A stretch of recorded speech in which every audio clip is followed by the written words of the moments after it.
আসসালামু আলাইকুম, জনতা রান্নাঘর থেকে সবাইকে জানাচ্ছি শুভেচ্ছা। আশা করি সবাই ভালো আছেন।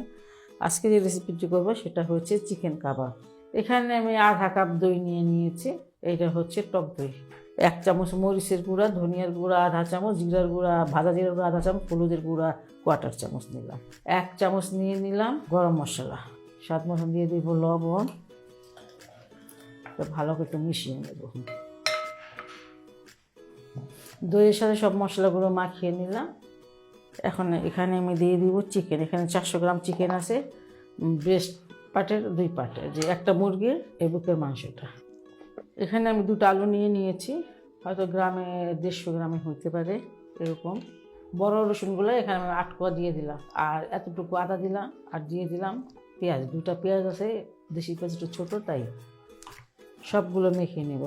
এই কাবাবটা খেতে অসাধারণ লাগবে। এখানে আমি 1 চামচের মতন ঘি দিয়ে দিব। এটা আমি সুন্দর করে মাখিয়ে নিয়েছি, আর এখন এটা ভেজে নিতে হবে।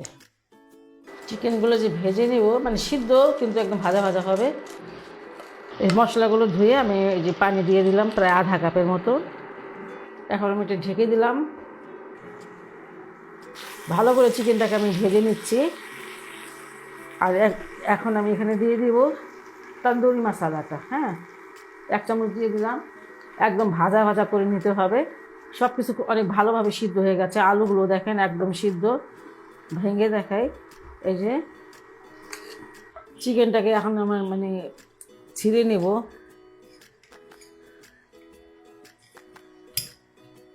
আলু, সব রসুন পেঁয়াজ সব কিছু মেখে নেব। তান্দুরি মশলায় কিন্তু অনেক মরিচ আছে, ঝাল লবণও আছে। এখানে আমি কিছুটা ধনিয়া পাতা দিয়ে দিলাম, 2টা মরিচ দিয়ে দিয়েছি, কাঁচা মরিচ। তো ভালো করে মেখে নিলাম। লবণ লাগবে না, আপনার যতটুকু মন চায় অতটুকু বানান, ছোট বড় নিজের ইচ্ছা সেটা। এটা ভাত দিয়ে, রুটি দিয়ে, বা এমনি খালি খালিও খেতে পারবেন। ভাত, রুটি, পরোটা সব কিছুর সাথে খাওয়া যায়।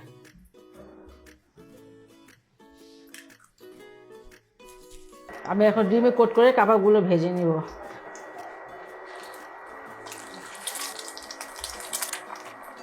এখন উল্টিয়ে দিচ্ছি, দেখি কেমন হয়েছে ওই সাইডটা।